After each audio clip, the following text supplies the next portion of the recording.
శ్వాస తీసుకుంటూ వదిలేస్తే.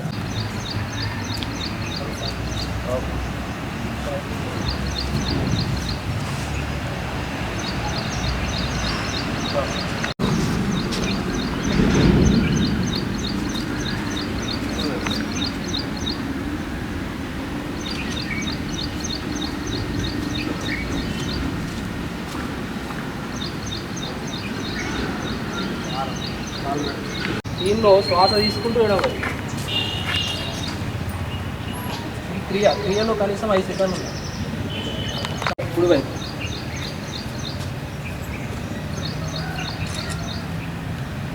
శ్వాస వదిలేస్తూ మధ్యలో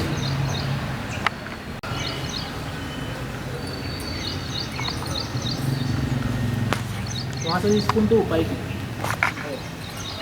పూర్తిగా శ్వాస వదిలేస్తూ మళ్ళీ ఇప్పుడు వైపు పూర్తిగా వెనకాల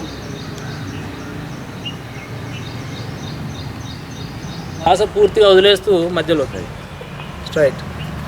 మళ్ళీ శ్వాస తీసుకొని వదిలేస్తూ ముందుకి చేయాలి. 2 చేతులనే చూడండి, నిలబడండి, లేకపోతే నలుగు మధ్య వరకు వేయండి. మీకే ఏదైనా తరగతి మాత్రం అనుసరించాలి. సదా సవితృమండల మధ్యవర్తి నారాయణ స్వపుత్రుత శంఖచక్ర ఓం మిత్రాయ నమః. కుర్వంతి దినే దినే ఆయు ప్రజ్ఞాబలం వీర్యం తేజస్తేషాం చ జాయతే. ఆక్రమ एक हो ठीक నెమ్మది मान కొంచెం వదిలేస్తాం. చెయ్ చేతులు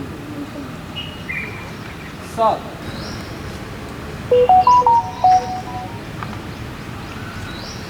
3 సార్లు చేయాలి.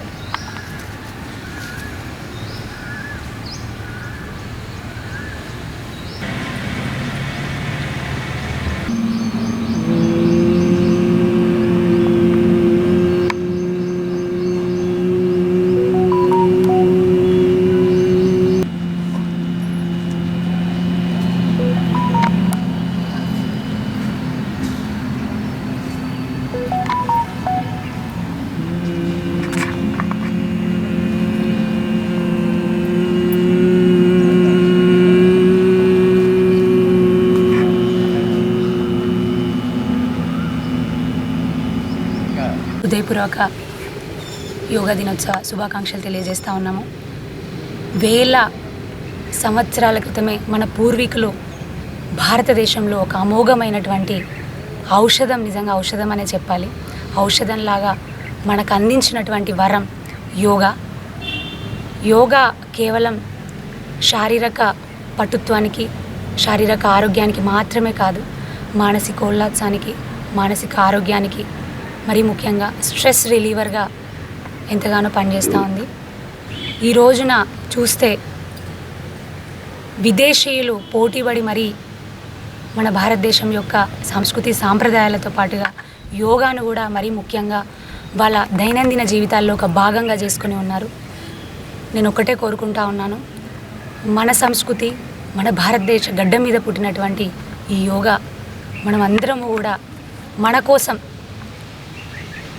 మనం మన పిల్లలకి ఏది సంపదగా ఇస్తాము అంటే మన సంస్కృతి సాంప్రదాయాలు, అందులో పాటు దాంతో పాటుగా యోగాని కూడా ఒక వారసత్వ సంకేతగా మనం ప్రతి ఒక్కరు కూడా వాళ్ళ దినచర్యలో భాగంగా వాళ్ళు భాగం చేసుకొని వాళ్ళ పిల్లలకు నేర్పిస్తే కూడా ఎంతో బాగుంటుంది.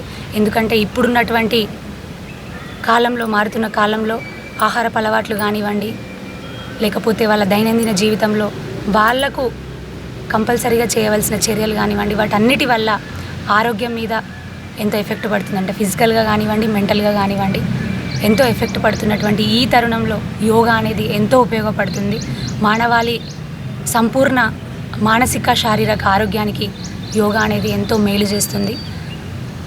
మన శరీరంలో ఉన్నటువంటి నాడులన్నింటినీ కూడా జాగృతం చేస్తూ మానసిక చైతన్యానికి, శరీర ఆరోగ్యానికి ఎంతో ఉపయోగపడేటటువంటి యోగా సంవత్సరానికి ఒకరోజు మాత్రమే కాకుండా ప్రతిరోజు మానవుని జీవితంలో ఒక భాగంగా చేసుకొని మనం ముందుకెళ్ళినట్లయితే ఖచ్చితంగా విజయం దిశగా ముందుకెళ్తారని, మరీ ముఖ్యంగా విద్యార్థులకి వారు వాళ్ళ లక్ష్య సాధన కోసం ఆ టార్గెట్ రీచ్ అవ్వడానికి ఒక ఫోకస్గా కూడా ఈ యోగా ద్వారా వాళ్ళకి పనిచేస్తూ ఉంటుందని నేను కోరుకుంటూ ఈ రోజున ప్రజలందరికీ కూడా అంతర్జాతీయ యోగా దినోత్సవ శుభాకాంక్షలు తెలియజేస్తూ ఉన్నాను. భారతీయ జనతా పార్టీ నుంచి కూడా ఎక్కడికక్కడ శ్రేణులందరూ ప్రతి మండలాల వారీగా ఊర్ల వారీగా కూడా యోగా క్యాంపులు ఈరోజు నిర్వహించడం జరుగుతూ ఉంది. అందరికీ కూడా హృదయపూర్వక యోగా దినోత్సవ శుభాకాంక్షలు తెలియజేసుకుంటూ అందరము కూడా మన జీవితంలో మన దైనందిన కార్యక్రమాల్లో యోగాను ఒక భాగం చేసుకుందామని కోరుకుంటూ అందరికీ మరొక్కసారి